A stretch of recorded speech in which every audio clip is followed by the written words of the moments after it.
Welcome back. It's lovely to see you again. You've made it through the noise of the day, and now you're here. Not to push, not to prove, but to simply let go. The world outside can wait. Tonight, we're leaving it behind, gently, slowly, for somewhere older. A place carved from discipline and drought where softness was neither praised nor preserved. A land you've heard about in stories of strength, but never quite felt underfoot. We're going to Sparta. Not the Spartan empire of battle cries and crimson cloaks, but something more intimate. We're not watching warriors at war. We're slipping into the spaces before the battle, into the long, aching hours that shaped them as boys. Because before they marched, they were molded. And before they conquered, they were cold, barefoot, and small. Tonight, you'll step into the mind of a child, 7 years old, newly taken from your mother, placed into a stone barracks with strangers, stripped of comfort and asked to forget softness. You won't be harmed, you're only visiting, a quiet guest from the future. But you'll see what was expected, and how hard it was to belong. The mornings in Sparta are pale and dry. The wind moves slowly through thin olive branches. You can smell dust before you see it. The hills are quiet, not peaceful exactly, but disciplined. The kind of silence that doesn't happen on accident. Here, everything is earned. Warmth, food, even rest. But you don't have to earn anything tonight. You're not training. You're not being watched. You're just here to lie still, listen closely, and let the stories of the past drift gently across your thoughts until they blur into sleep. So ease your shoulders, let the blankets soften your edges. And as we begin this quiet walk through Sparta, remember, you don't need to become a warrior. You just need to breathe. Let's begin. Chapter 1, taken at 7. You always knew this day would come. In Sparta, it was not a surprise when the state claimed its sons. From the moment you were born, it was understood that you belonged not to your family, but to the city, to its strength, its tradition, its quiet thirst for power carved from discipline. But even when something is expected, it doesn't make it easier to leave. You were 7 years old, still small enough to be lifted easily, but old enough to understand that the warmth of your mother's lap would no longer be yours. In another place, you might have stayed by her side until your teens, playing in dusty fields or learning your father's trade. But in Sparta, childhood was a narrow bridge, short, quiet, and unforgiving. You would cross it early, and you would cross it alone. The morning air had the softness of early autumn.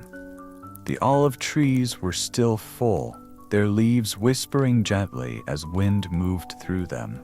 You remember the way the dirt crunched under your sandals as you stepped outside, and how the horizon seemed impossibly far away. The sun had just begun to light the hills in a pale yellow hue, and the rooftops still held shadows in their creases. It could have been any morning. It should have been just another day. But this one carried the weight of finality. Your mother said little, which frightened you more than if she had cried. She tied your cloak with careful fingers, her knuckles brushing your chest in the way she always did when she wanted to reassure you without words. You'd come to recognize her silences over the years. This one was stitched with sadness. She didn't look you in the eye, not because she didn't love you, but because she did. The man who came to collect you was not a soldier, but he wore the city's colors. His sandals were dusty, his hands calloused, and his expression unreadable. He didn't offer you a smile, he didn't offer her any thanks, he simply turned, and you followed. You didn't cry, not outwardly. Spartan boys were not supposed to. But your chest felt tight as the road unspooled before you, and each step pulled you further from the world you had known. Behind you, your mother stood silently by the doorway. She didn't wave, she didn't call after you. She simply watched and disappeared. The walk to the barracks took longer than it should have. Your feet dragged, though you tried to hide it. The landscape began to change. No longer the soft familiarity of home, but a flatter, harsher stretch of land that seemed to grow quieter the deeper you walked. Birds still sang in the distance, but not as often. The wind still moved, but it felt cooler here, more purposeful. When the barracks came into view, your first thought was how plain they looked.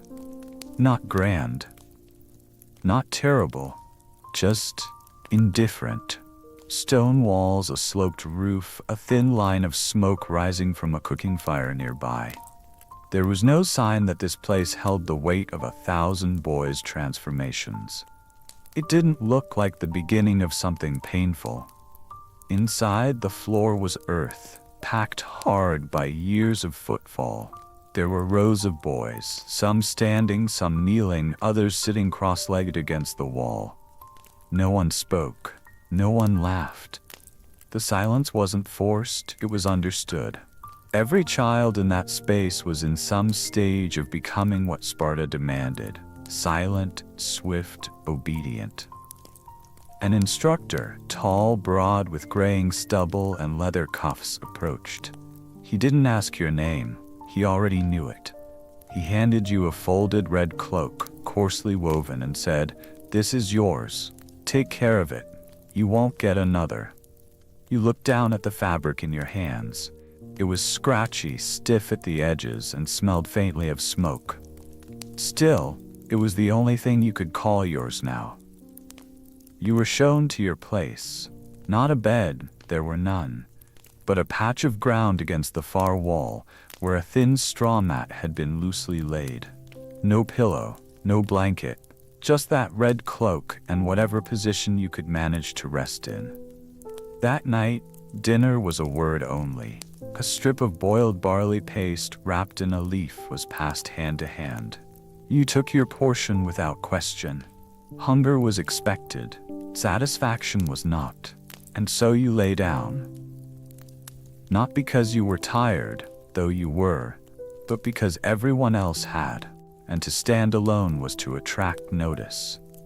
You curled into yourself, tugged the cloak over your knees, and listened. But it was not the silence of comfort. It was the silence of watchfulness, of caution, of fear worn down into stillness. The boy nearest you kept his eyes open long after night fell. Across the room, another trembled in his sleep, but made no sound. Your mind reached for your mother's voice, for the rustling of your old house, the pop of wood in the hearth. But all you could hear was the low wind scraping along the stone outside, and the distant breath of other children trying, just like you, not to need anything. And in that moment, as the earth pressed into your side and the red cloak prickled against your skin, you realized something unspoken and immense. The Agoge was not just a place. It was a process, and it had already begun changing you. Chapter 2. No shoes, no comfort. The next morning came not with sunlight, but with the blare of a horn. Not a warm trumpet, nor a gentle call through the trees, but a sharp, almost metallic sound that sliced through your sleep like a blade through thread. You hadn't expected to sleep much, and you were right. The straw beneath your back had flattened quickly, and every tiny movement during the night had scratched your skin in new, unfamiliar places. Your cloak had slipped off once or twice, leaving your arms cold and bare. You didn't dare adjust it too many times. The boy next to you would stir when you moved, and every rustle felt like an offense. When the horn called, no one groaned or stretched lazily like they might have back home. There was no muttering, no fumbling for time. Every boy stood as if it had been practiced in dreams. One by one, they rose from their places and pulled the red cloaks tightly around their shoulders. Not for warmth, really, but for readiness. You tried to copy them, still groggy, still unsure, still hoping this was a strange dream. But your body was stiff, your joints reluctant. And then, almost as an afterthought, you noticed something that stopped you. Your feet were bare. Not just yours, everyone's. Dozens of boys, ages 7 and up, all standing on the packed dirt floor without sandals, without socks, without even a cloth wrapped for protection. The chill of morning air seeped straight into your toes. You shifted your weight from one foot to the other, hoping to ease the discomfort, but the ground offered no relief. It was hard, slightly damp, and utterly indifferent to your presence. One of the instructors, a man with a thin beard and a narrow scar across his nose, saw your hesitation. He didn't speak. He didn't need to. His eyes alone were enough to send a message. There was no place for softness here. There had been a time not long ago when you'd been warned this would happen. Spartan boys, it was said, must grow strong by enduring. Shoes were seen as weakness. The body was supposed to adapt to rocks, to ice, to heat, to pain. No one here would tell you how to cope. No one would offer advice or encouragement. You would learn by failing, or you would learn by watching. But either way, you were expected to learn. Quickly. Outside, the training yard waited. It was wide, open, and shaded only by the high arc of the morning sky. The hills beyond looked deceptively serene, soft greens and yellows rolling toward distant cliffs. But inside the practice grounds, the world was harder. There were rows of stones arranged in lines, wooden dummies for striking, long shallow pits where boys practiced crawling. No grass grew here. The dirt had been beaten down by generations of footsteps. It was packed like clay. Uneven, hot by afternoon, freezing in the morning. Your first task of the day was simple in instruction. Run, not a race, not a test, just a run. Barefoot in a circle, again and again, until your lungs felt dry and your legs forgot they once belonged to a child. The instructors didn't shout encouragements, they didn't count your laps, they watched. That was all. Watching to see who fell behind. Watching to see who winced first. Watching to see who limped after a misstep. You did your best not to show pain, though your souls burned with every contact. Small pebbles lodged between your toes. The coarse ground scratched at the arch of your feet. But worse than the pain was the understanding that this would happen again tomorrow, and the day after that, and every day that followed. When the running ended, your breath came in tight pulls. You tried to hide the way your chest rose too quickly. But even as you stood still, the cold crept back up through your feet, reminding you that this discomfort was not temporary. You looked down at your toes, already tinted with dust, and understood, with a slow ache in your chest, that this was not a punishment. This was normal. No shoes. No comfort. That was the rule. As the morning wore on, the exercises changed. But the feeling remained the same. Every part of your body, your shoulders, your knees, your back, even your neck, was drawn into a quiet battle with your surroundings. You were made to lift, to balance, to carry. The red cloak on your shoulders billowed slightly in the wind, the only part of you not straining. In the afternoon, you were told to sit cross-legged in the dirt, while older boys demonstrated stances and strikes. The ground underneath you had been warmed by the sun by then, but it held no softness. You shifted slightly, trying to find a more comfortable seat, only to feel the sting of small stones digging into your calf. An instructor passed by and gently nudged your side with the tip of his staff. Stillness, he said. It wasn't just about bearing pain. It was about not letting the world see that you felt it. Later that evening, you washed your feet in a shallow wooden basin. The water was cold and you didn't linger. Your skin had begun to roughen already, the beginnings of calluses forming along your heels. You dried them with the edge of your cloak. No towel was provided. When you lay down that night, your legs ached in a new way. The tiredness wasn't just physical. It lived in your thoughts now, too. There was no escape from it. Not in sleep, not in quiet moments.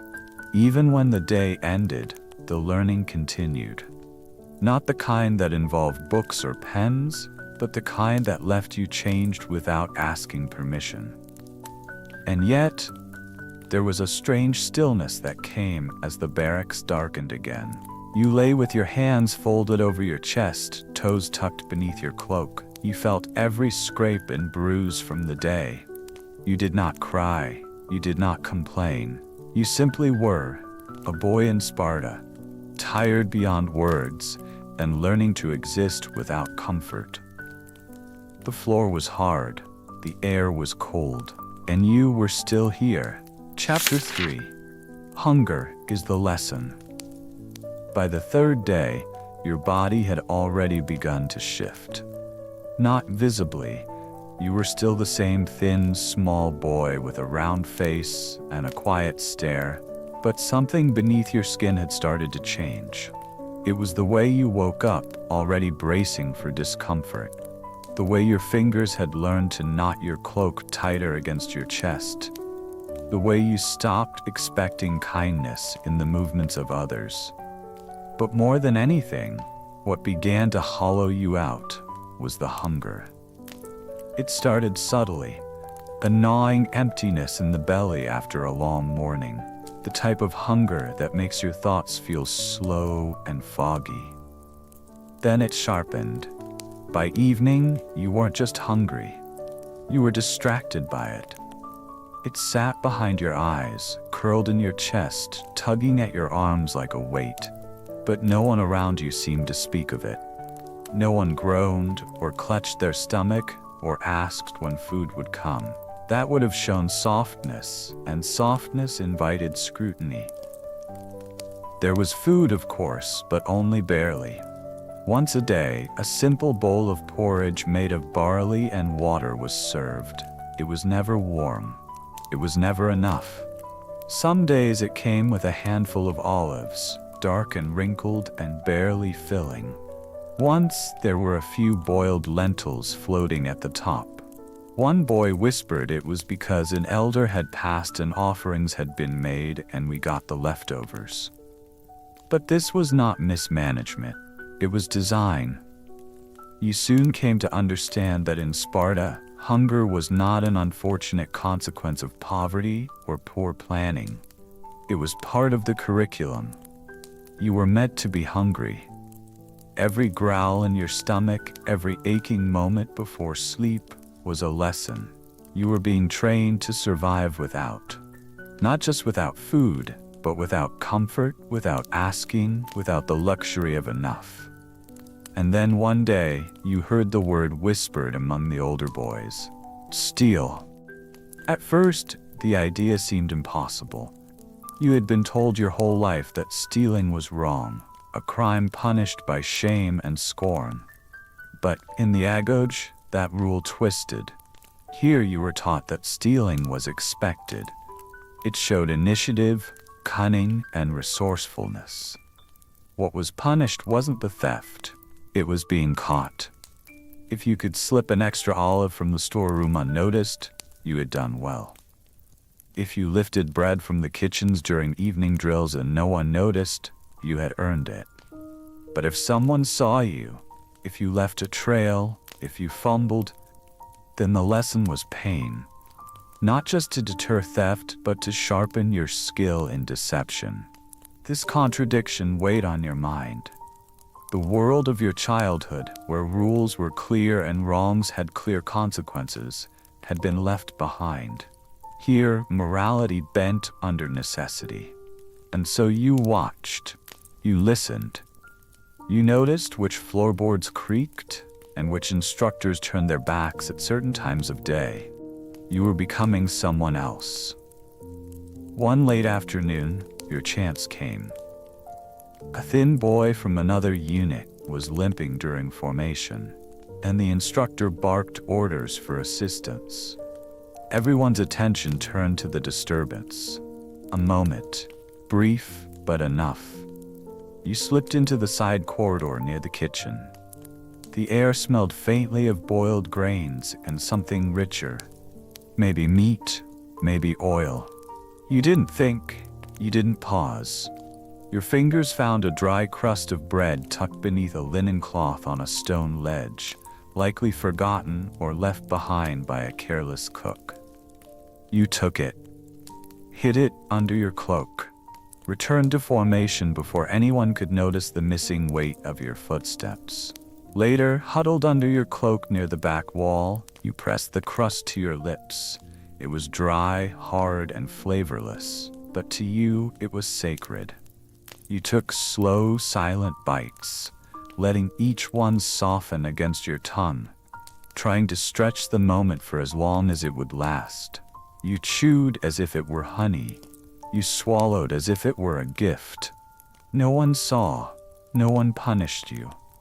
That night, for the first time since you arrived, you fell asleep with something in your stomach besides emptiness. But not everyone was so lucky.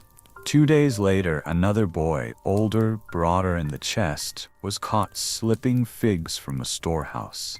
He had tried to smuggle them inside his cloak, but a corner had been exposed. An instructor saw. The punishment was swift. Not with words, not with lectures, just the sharp crack of a switch across the palms, the back, the legs. He didn't cry. He didn't make a sound. He stood as straight as he could and took every blow in silence. You watched from across the courtyard, your own stomach turning not with fear, but with something deeper.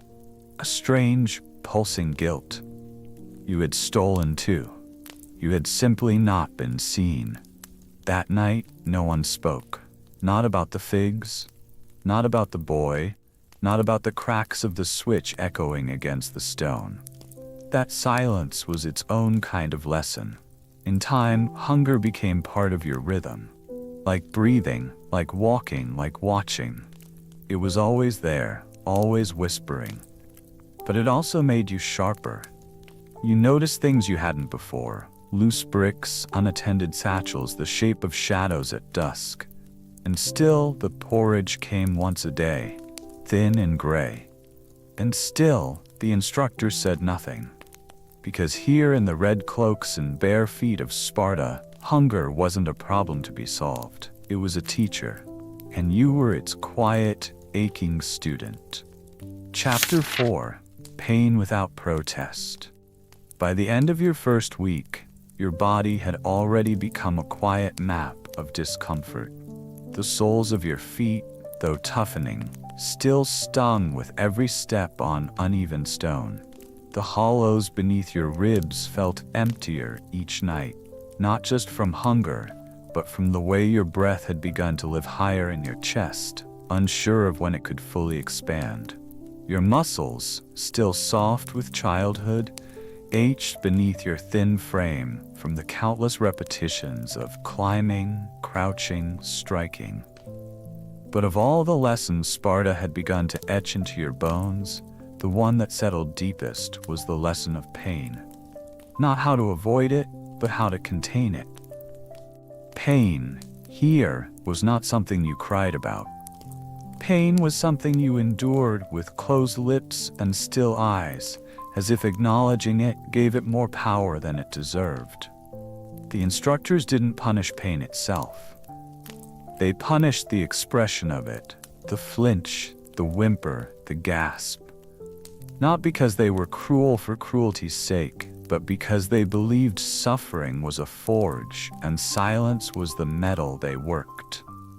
That morning, a storm had passed over the valley, leaving the training yard damp and streaked with puddles. The air was clean but sharp. You could still smell wet earth clinging to your cloak. The drills began early, as they always did. Long stretches of running, climbing wooden ladders, and practicing with wooden sticks. Each movement meant to shape muscle where your young body had barely begun to build it. Your arms trembled after each strike. Your shoulders screamed quietly each time you lifted the staff overhead.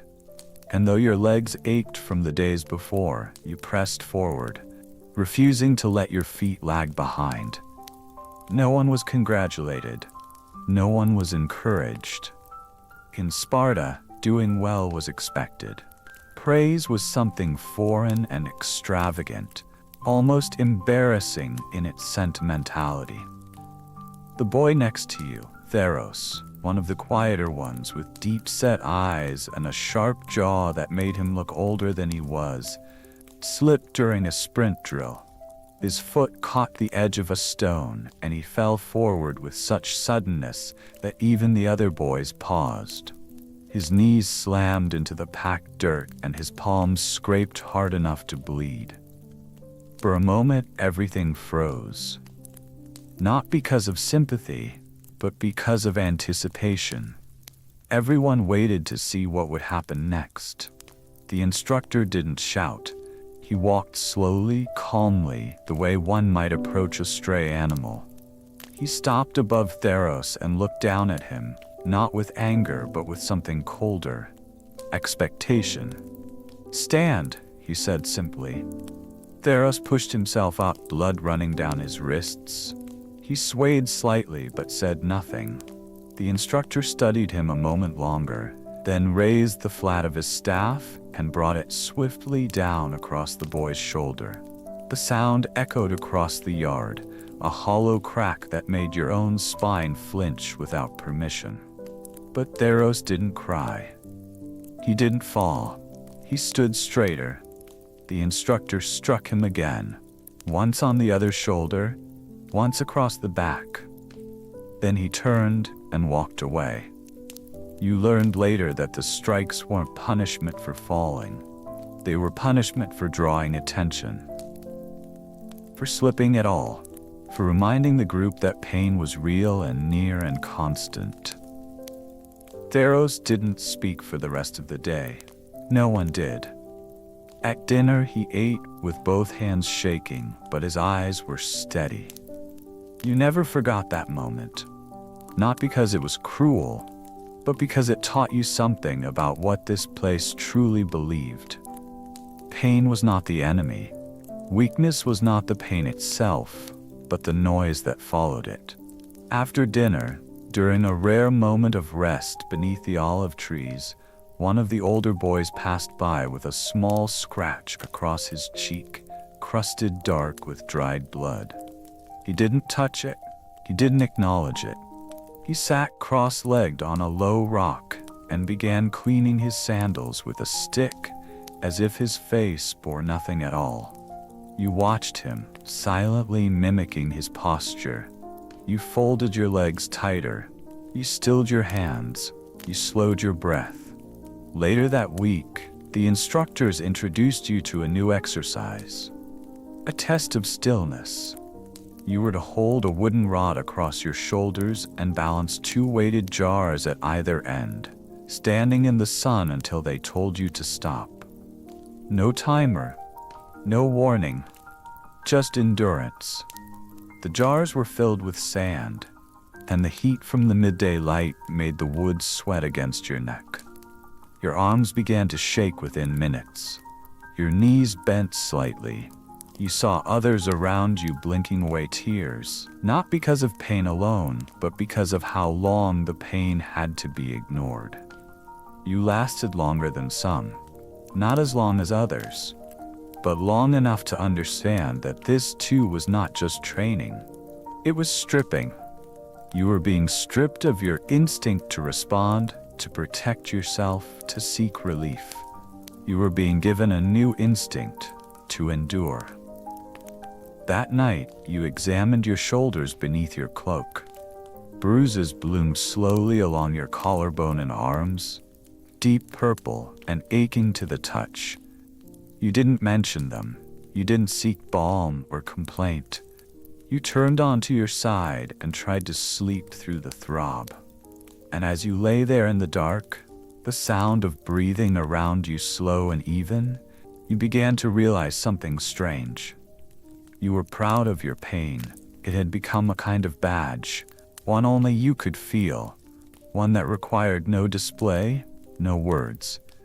It meant you were still here. It meant you were learning. You drifted to sleep that night, not despite the ache, but through it. Pain had not gone away. It had simply become familiar. Chapter 5. Girls are stronger here. You had never given much thought to Spartan girls before arriving at the Agoge. Back home, your mother had spoken of them in passing. Neighbors' daughters who ran barefoot through orchards or carried baskets of olives to market, but always in the background, never the center of the story. Girls were not what filled your boyhood world. Not in a city like Sparta, where every tale seemed to orbit the deeds of men, the discipline of soldiers, the glint of bronze. You had assumed they were quieter, more hidden, like shadows along the edge of a conversation. But that was before you saw them train. It happened on a warm afternoon, the sky overhead a pale, still canvas of blue. The day had been long. A stretch of drills, lifting stones, practicing strikes, marching across rough terrain. Your body ached in all the usual places, your mind dulled by the repetition. You were herded, along with a few dozen other boys, toward a clearing near the edge of the training yard, a place you'd never been before. At first, you thought it was a new exercise, perhaps more climbing or endurance drills, but then you saw the figures moving across the field. They weren't boys. They were girls, your age or older, dressed not in cloaks, but in short, sleeveless tunics made for motion, tied tightly at the waist, their legs bare to the thigh. Their hair, though longer than yours, was tied back or braided, out of the way. And they were moving, not delicately, not with hesitation or shyness, but with force. They ran in pairs, shouted commands, leaped over low stone obstacles, and struck each other with padded staffs in bursts of rhythm that were not play. For a moment, you blinked in confusion. Then the realization settled in. They were being trained too. One girl, taller than the others, her face freckled from the sun, her shoulders wide like a swimmer, raised her arms and let out a wordless cry as she sprinted ahead of the others. The sound was not gentle or melodic. It was a sound of command. And the other girls followed. You and the boys stood in silence. Not because you were told to, but because something in you, something you hadn't noticed until then, shifted. You had assumed that strength was something you were being taught. That endurance and force belonged to your side of the world, your gender, your path. But here were girls who looked into the sun without blinking, who shouted when they ran, who hit hard and laughed afterward, not in cruelty but in pride. There was no shame in them, no softness to hide behind. They were loud, purposeful, unapologetic, and no one told them to stop. Later that evening, while gathering firewood under the low light of dusk, you passed a group of girls walking toward the gymnasium. Their conversation was loud and easy, full of teasing and small stories. One of them glanced your way, narrowed her eyes in an amused challenge, and said something to her friends that made them all laugh. It wasn't cruel. It was confident. You felt heat rise to your face, not from embarrassment, but from an unfamiliar feeling you didn't yet know how to name. Something like admiration, and something like uncertainty.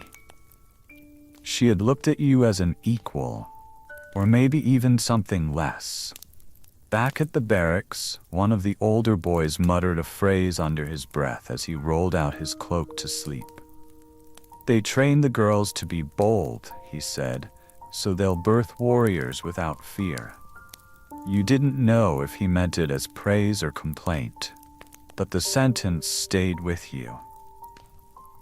The next day, during rest hour, an instructor told you about Queen Gorgo, a Spartan woman who advised kings, who spoke in the assembly, who once answered a foreigner who asked why Spartan women were allowed to rule men.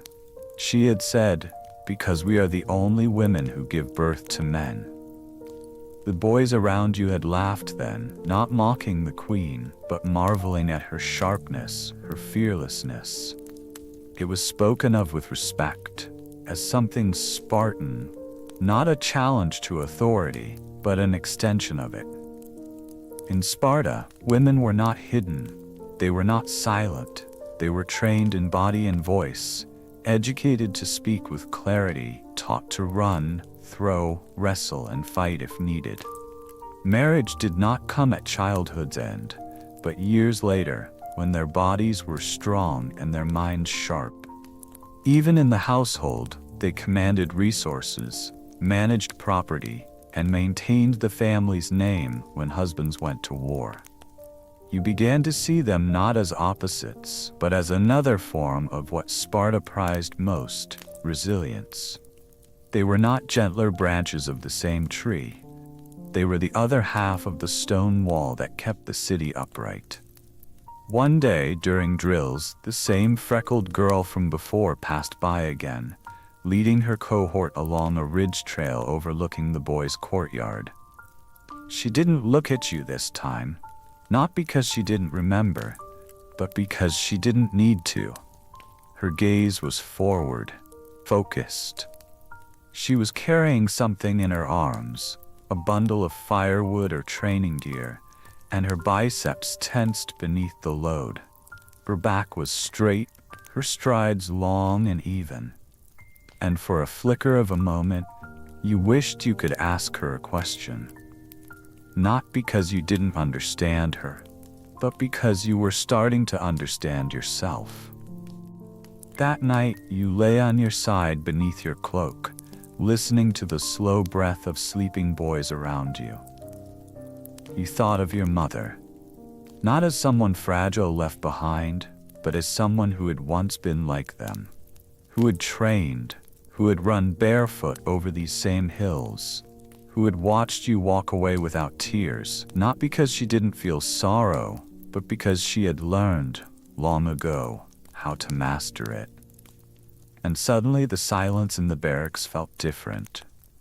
Not just the silence of boys trying not to show weakness, but the silence of a city where strength had many faces, not all of them male. Chapter 6: The Watchful Eyes. You began to understand, slowly and without instruction, that in Sparta, nothing you did was ever truly unseen. It wasn't just the instructors with their sharp eyes and long walking staves who monitored every motion, though they were ever present, drifting silently through drills, patrols, and mealtimes like shadows that could strike at any moment. It wasn't even the older boys, the Irenes, who had been granted the cruel permission to discipline those younger than themselves, their eyes always searching for signs of softness or laziness to punish. No, what made the Agage truly inescapable was the fact that even the walls seemed to be watching. The air itself carried the weight of expectation. You had heard the term, "the eyes of Sparta," used by one of the instructors during a lecture on obedience. At the time, you assumed he meant the city's guards or magistrates, men appointed to preserve law. But now, after weeks of training, silence, and sleepless nights, you knew better. You were the eyes, and so was everyone else. The system did not need guards in every corner. It had weaponized your peers. You watched each other, not out of malice, but out of fear. A quiet, slow-dripping fear that if someone else failed and you didn't report it, then you had failed too. If a boy wept quietly at night and no one said anything, the group was blamed. If someone skipped a morning drill and the absence wasn't noted, all were punished. Even minor infractions, a smuggled olive, a whispered joke, a moment of rest during a march, were reported not just out of duty, but out of self-preservation. The result was chillingly effective. Trust dissolved, conversations faded, eye contact became a form of risk. You had never known a place so full of people where you could feel so profoundly alone. And yet somehow this too became normal. You adjusted. You internalized the presence of watchers. You began to weigh every gesture, every word, against the invisible ledger of what might be noticed, reported, punished. It wasn't fear in the way you'd once known it. It was quieter, more intricate. It wrapped itself around your movements like another layer of your cloak. One day, as you were cleaning your practice staff beside the barracks, you saw a younger boy, no more than 8, slip a pebble from the training yard into the fold of his cloak. It was nothing dangerous.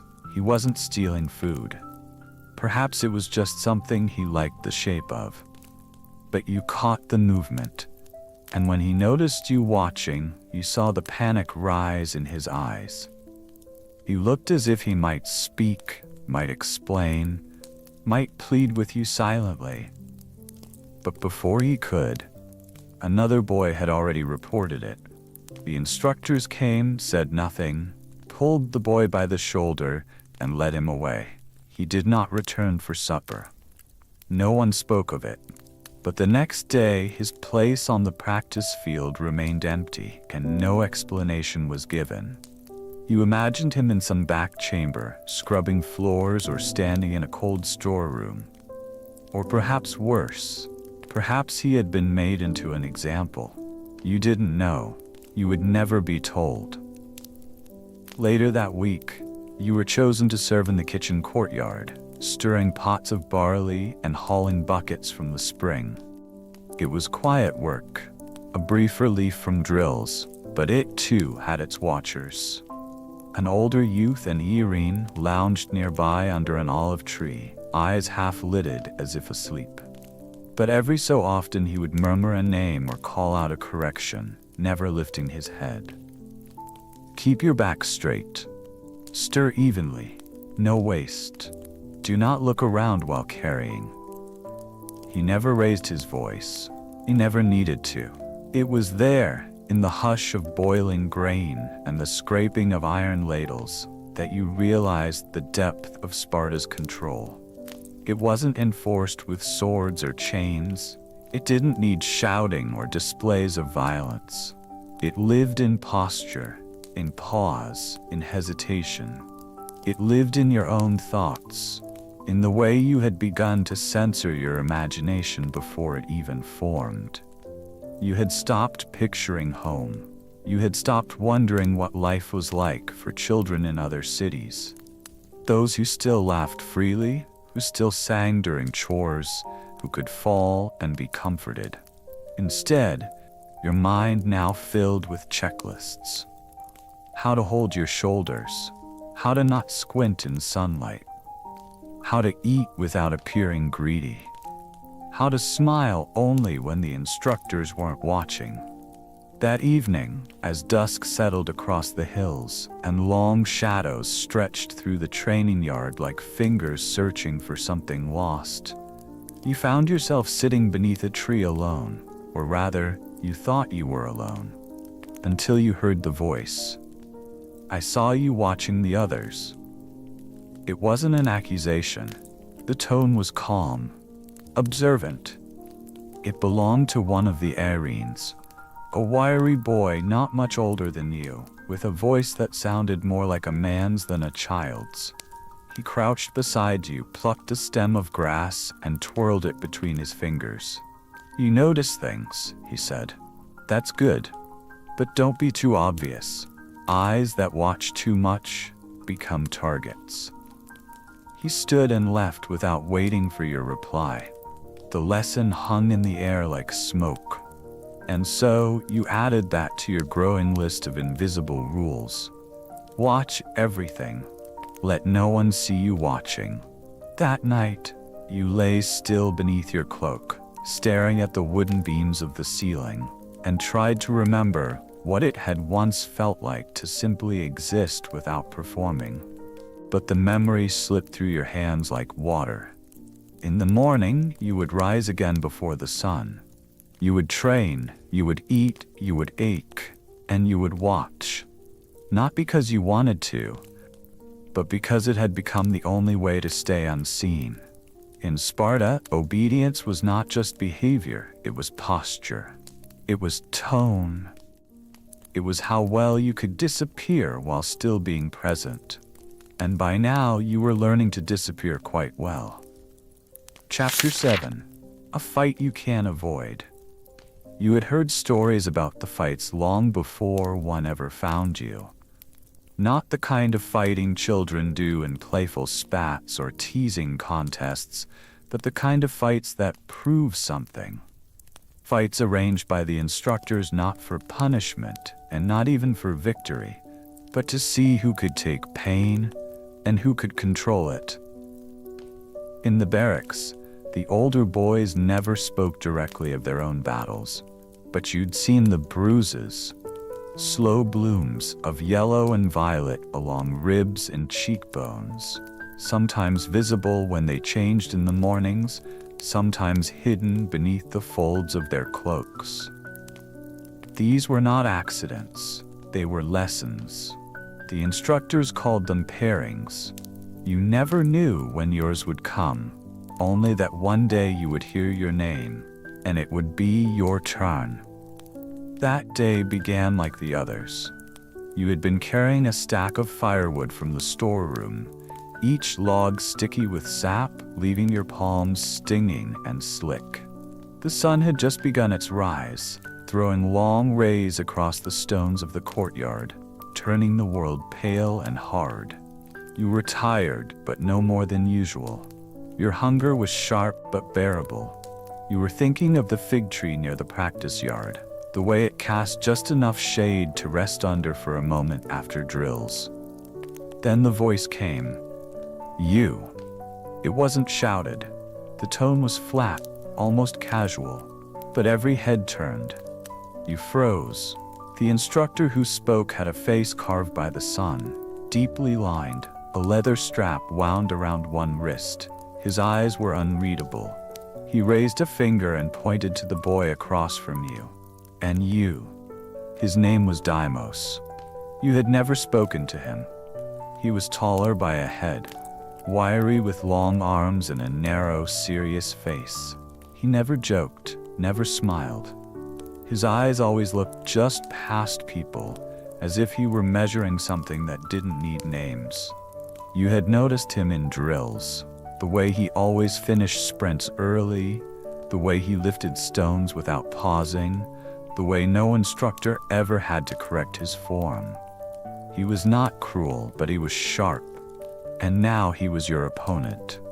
You were led to the center of the training yard, bare earth worn smooth from years of footsteps and sweat. The circle was drawn quickly with a staff, a shallow ring carved into the dirt. Boys gathered around, forming a silent wall of red cloaks and expectant faces. There were no cheers, no encouragement, just a quiet tension, like the air before a storm. Even those who wanted you to win said nothing. That, too, was part of the training. The instructor stepped back, then nodded once. There were no rules, no signal, no time to prepare. Deimos moved first, a short, sharp motion, not a lunge, but a test. A feint to see if you would flinch. And you did. Not because you wanted to, but because your body still remembered softness. You had never struck another boy with your full weight before. You had never had to. He stepped in again, and this time you raised your arms too slowly. His hand struck your shoulder, not hard, but hard enough to remind you this was real. The circle felt smaller than it looked. Your breath came shallow. You were aware of everything. The heat on your back, the dust rising beneath your feet, the boys watching, the invisible eyes waiting to judge how you would respond. Your heart was loud in your ears, but your arms, your legs, your instincts were slower than your fear. You struck clumsily. Your fist caught Deimos on the side, but without force. It did not faze him. He stepped back only to step in again, his palms slamming into your chest, knocking the wind from you. You stumbled. The edge of the ring was behind you. If you stepped out, you would lose. You remembered what had been said in whispers during meal prep, that stepping outside the ring, even by accident, meant failure. Not just in the fight, but in the lesson. A Spartan did not retreat, ever. Not from the Persians, not from cold, not from pain, and certainly not from a boy his own age. Something shifted in you. Not rage, not bravery, just something simpler. Survival. You stepped forward this time. Not with grace, not with skill, but with your full weight and both arms. You collided into Deimos with the kind of force that wasn't taught, the raw, uneven kind that lives in fear. The two of you fell into the dust, a tangle of limbs and hands gripping for anything. He landed atop you, but your elbow caught his side. He hissed, the first sound either of you had made. The circle of boys around you remained silent. The instructor said nothing. The world had narrowed to breath and impact and aching limbs. You weren't winning, but you weren't backing down. The fight went on longer than you expected. Not minutes, it only felt that way. But long enough for you to bruise your knuckles, to taste the copper tang of blood in your mouth, to feel Deimos's grip on your arm begin to loosen from exhaustion.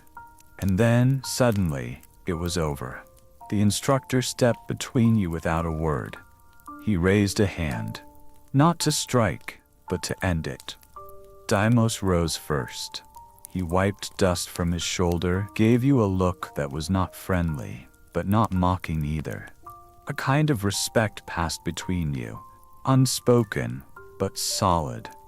You rose slower. Your knees ached, your lip was split, your chest burned with every breath. You had not won, but you had not left the ring. And in Sparta, that was enough. That evening, during chores, no one mentioned the fight. Not directly, but when you passed one of the older boys by the well, he paused and nodded, the smallest motion, almost imperceptible. It said, "You belong here now." Not because you were strong, but because you didn't run. And when you lay down that night, the pain in your body was familiar, like an old song you could hum without thinking.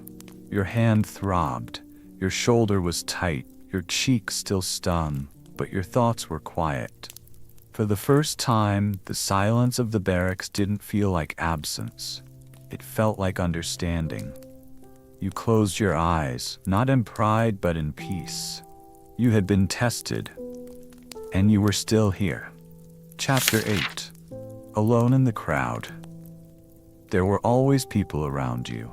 Dozens of boys, all wearing the same red cloaks, all performing the same rituals, moving in unison through drills, chores, meals, and sleep.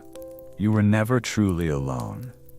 From the moment the sun first spilled over the edge of the valley to the time the barracks dimmed into shadow, there were footsteps beside yours, voices murmuring commands, and breath rising and falling in sleep all around.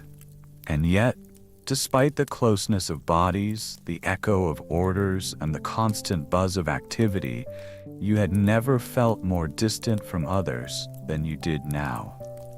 The Egoge was not a place built for bonds. Friendship was not forbidden, but it was not nurtured.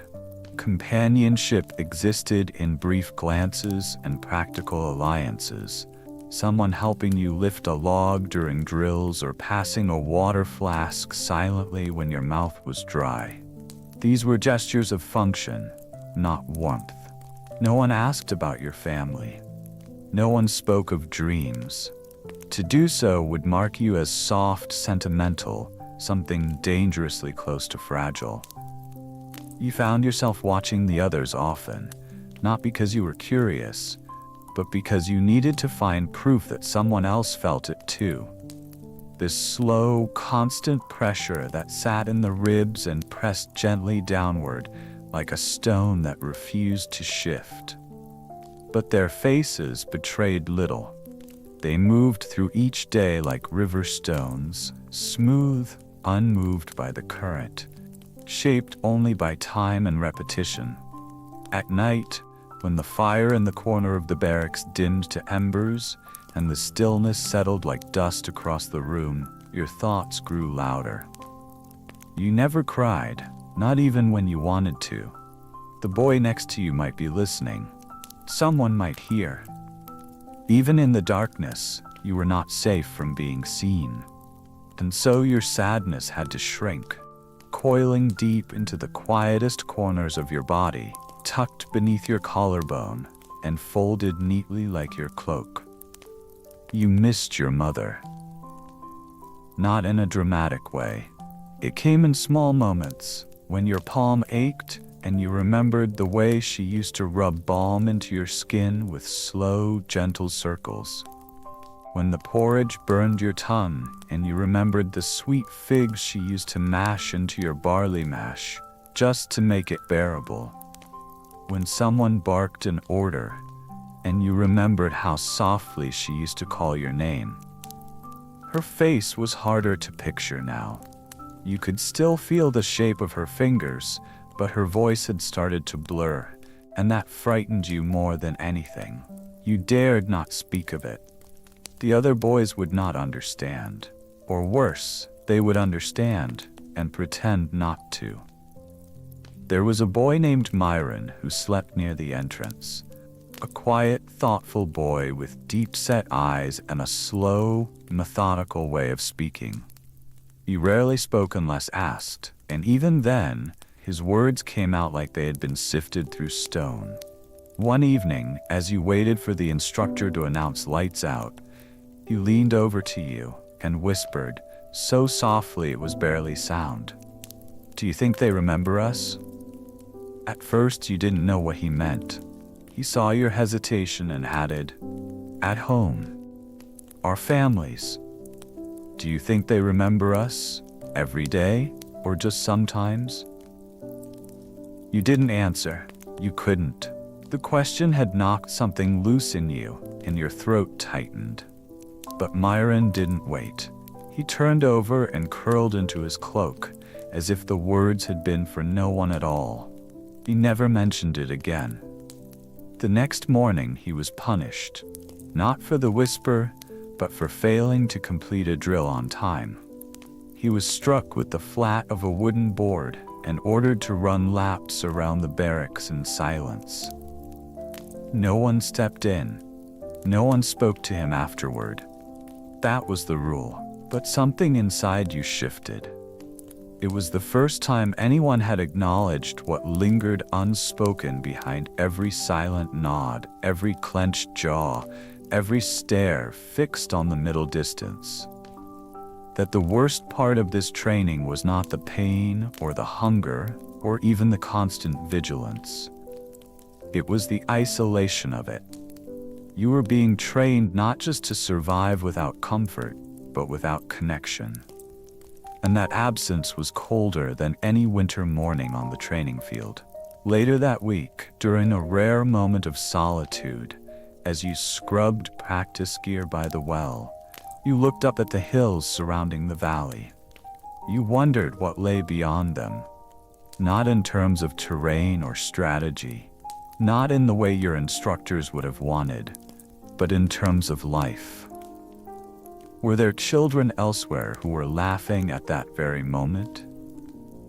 Were they sitting beside warm fires, eating food that wasn't rationed by discipline?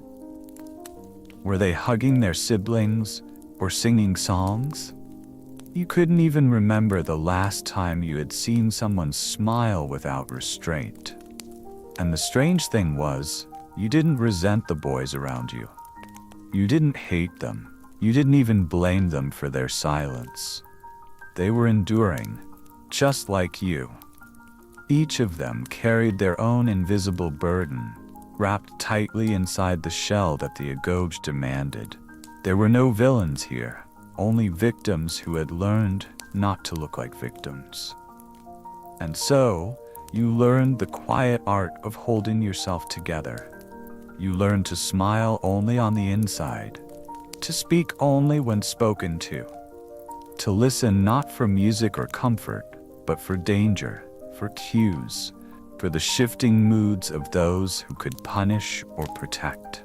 You walked among your peers like one of them, and no one could tell that you felt different, more distant, more porous, more uncertain. At night, you stopped looking for warmth from those around you. Instead, you closed your eyes and conjured warmth from memory. The smell of your family's kitchen, the scratch of your father's beard, the way the light fell across your mother's shoulder as she bent to gather herbs. You stitched together these fragments like a patchwork blanket in your mind and wrapped it tightly around your chest. In Sparta, no one could offer you comfort. So you learned to carry your own. And though you moved with the crowd each day, step by step, chore by chore, drill by drill inside, you remained something separate, something softer, something still reaching, even if no one else ever saw it. Chapter 9. Dreams of the Outside. There was a rule, though never spoken aloud, that your mind must remain here. Not in the philosophical sense, you were not yet old enough for philosophy, but in the strict, daily sense of place. You were to wake in Sparta, train in Sparta, eat and sleep and bleed and think as Sparta.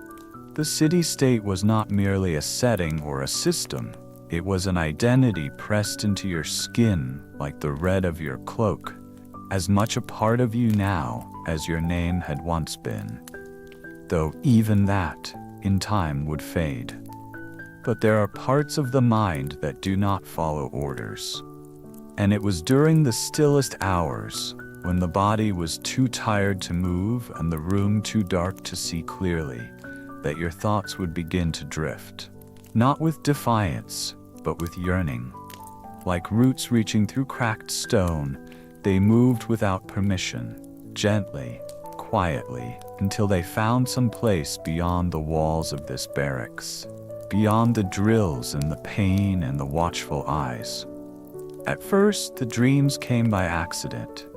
You would lie on your side, the straw mat pressing into your ribs, the thin cloak wrapped tightly over your chest, and your mind, starved of touch, color, and story, would begin to offer fragments. A basket of warm bread, a creek lined with willows, with frogs skipping just beneath the surface. The soft creak of a chair you hadn't sat in for months beside a hearth you had tried to forget. These images would come unbidden, like flickers of a place you no longer had the right to remember. But soon, these dreams began to grow longer, more detailed, more persistent. You imagined a life that wasn't built on discipline. Not entirely, anyway. A life where strength still mattered, because you couldn't fully unlearn that. But where strength wasn't the only thing. Where laughter didn't feel dangerous. Where meals weren't strategic. Where you could sit by a tree without needing to guard your posture or your silence. You imagined being a shepherd, walking barefoot not as a punishment, but as a choice, feeling the wet grass between your toes as the morning dew clung to the hills. You pictured yourself carrying a satchel, not a weapon, filled with dried figs and goat cheese, not rationed barley paste. The sheep would follow your whistle. No one would strike you if one strayed. You would build a fire in the evenings and listen to the wind instead of the footsteps of instructors. You would fall asleep beneath stars you chose to sleep under. Then another version of you appeared, this time as a stonemason. Older, quiet, bent over smooth slabs of limestone, shaping them not for war but for homes. You'd run your fingers along the edges, not to test their defense, but to admire their fit. At midday, you'd rest beneath a shaded arbor with a cup of watered wine and the chatter of children nearby. Not every moment of your imagined life was perfect. You did not dream of luxury. You dreamed of gentleness. But even in dream, a part of you recoiled from this indulgence. Because here, within the Igoj, even dreaming could feel like betrayal. Not in the eyes of your instructors, who would never know what passed behind your closed lids, but in your own chest, in the place where loyalty and guilt blurred together. You had been taught, day by day, that the outside world was weak, that other cities raised soft men who bent beneath their appetites and fell in battle because they had not learned to silence themselves. Sparta, you were told, was the shield. All else was sand. So when your mind wandered to Messenia or Arcadia, to the wide fields beyond the Taygetus mountains where farmers lived without spears, where boys grew into men without the sound of switches cracking across backs, you didn't just feel homesick. You felt something else, something more dangerous. You felt possibility. One night, you sat beside a cook fire after a long day of carrying water jars uphill, your palms raw and tender from the coarse handles. A rare cloudless sky stretched above you, and the stars blinked without judgment. You were on kitchen duty, but no one was nearby. For a few stolen minutes, you were alone. And so you whispered to yourself, so softly that the wind might have stolen it. What if I had been born elsewhere? You didn't finish the thought. You didn't need to. Just asking the question was enough to stretch something in your chest that had been too tight for too long. You felt as though you had peeked through a crack in the wall and seen an entire sky behind it. Not better, necessarily, but free. And yet, even as the thought warmed you, it frightened you. You knew the city would never allow you to chase that sky. And so, little by little, you trained yourself to dream more carefully. Not to stop. That was impossible. But to dream quietly. You would keep your shepherd's hills tucked behind the images of spears and shields when instructors asked you to visualize war. You would build your imagined hearths in the shadows of your drills, and you would tell yourself, if ever confronted, that you were only imagining the strength to serve Sparta better. But you knew the truth. You dreamed of another life, not because you hated this one, but because you remembered that your heart was not made of stone, and you refused to pretend it was. In time, the dreams would become less vivid. The shepherd would visit less often. The taste of figs would fade, but the spark of it, the possibility, would stay buried somewhere deep, like a coal under ash. Small, warm, waiting. And in this city of silence and strength, where even hope was considered an indulgence, that spark became the most sacred thing you carried. Chapter 10. The cold morning, again. The horn sounded again. That same thin, hollow note. You had heard it so many times now that you no longer startled. It didn't wake you as much as confirm what you already knew. That it was morning, and that morning meant obedience. You were already half awake. You had slept, but not deeply. The floor had pressed into the same bruised spots as always. The cloak had slipped from your shoulders at some point in the night, and your dreams, if you had any, had dissolved the moment you opened your eyes. The barracks was already stirring. The rustling of cloaks, the soft crunch of straw beneath feet, the distant bark of an Irene snapping orders.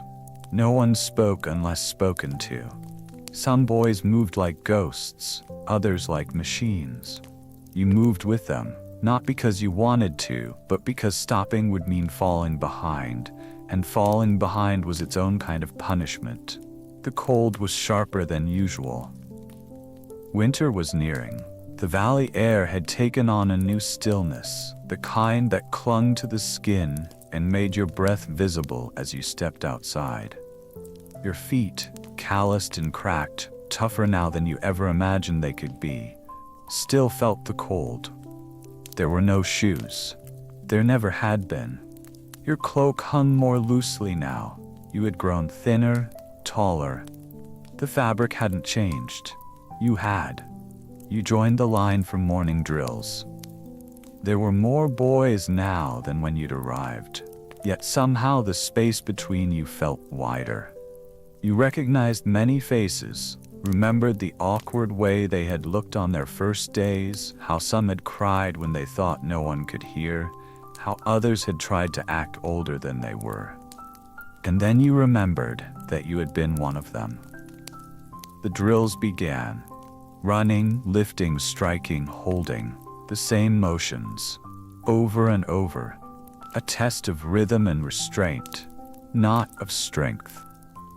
Your body remembered the sequence now, moved through it with the familiarity of breathing. The ache was still there, but dulled. Not gone, but absorbed into the background noise of existence. You did not cry when your arms shook. You did not blink when the instructor barked a name. You did not flinch when Deimos, now standing beside you, collided with your shoulder during a run. You kept your face still, your movements clean, your thoughts guarded. But as you moved through the drills, a thought pressed itself gently into your mind. Not loud or rebellious, just curious. How long could this go on? How many more mornings? How many more cold stones against your skin, silent meals of gruel, long hours spent pretending that none of it hurt? Because it did hurt. Not always in the body, sometimes in places far harder to explain. That evening, as the day waned and the sky turned the soft color of burning coals, you were assigned to clean the practice yard. You moved alone, brushing debris from the edges of the stones, smoothing the dirt with a worn wooden rake. The others were inside already, folding their cloaks and preparing for evening silence. You welcomed the solitude. As you worked, the sky above you slowly darkened, and you noticed how quiet the valley had become. No instructors shouting, no sandals crunching nearby. Just the faint rustle of wind in the olive trees and the distant low of a goat somewhere on the hillside. It was the kind of silence that made you realize how much noise you had carried inside, and how heavy it had become. You paused, leaned on the rake, and looked up. The stars had started to appear one by one against the deep blue. And in that moment, that small, unguarded moment, you felt something you hadn't in a long while. Not joy, not peace, but presence. You were still here. You had survived the red cloak and the cold floor. You had endured the lashes of drills, the empty ache of hunger, the unblinking judgment of the instructors, the silence of boys too tired to dream. You had not become stronger in the way they measured, not louder, not more vicious, but in ways they could not see.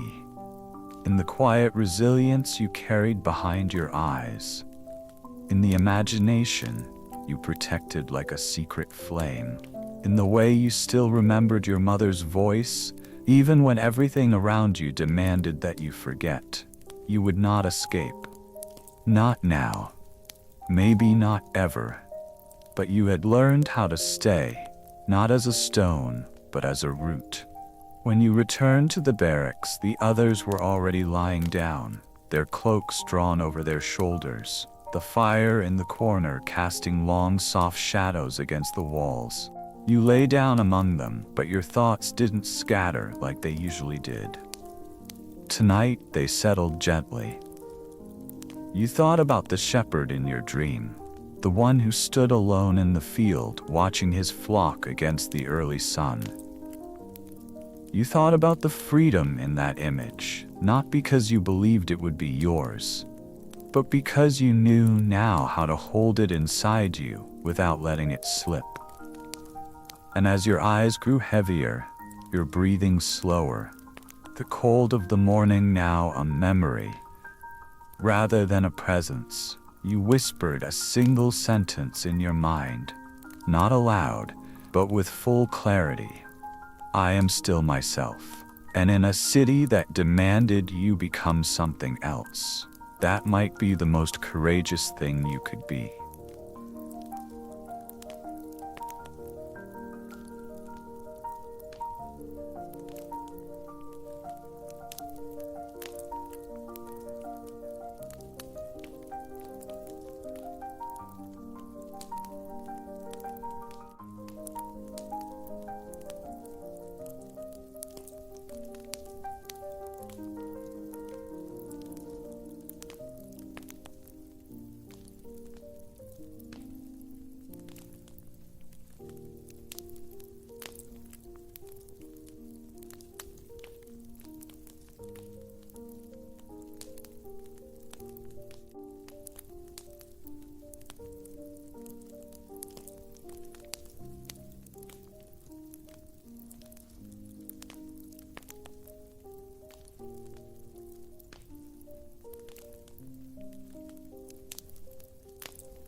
you.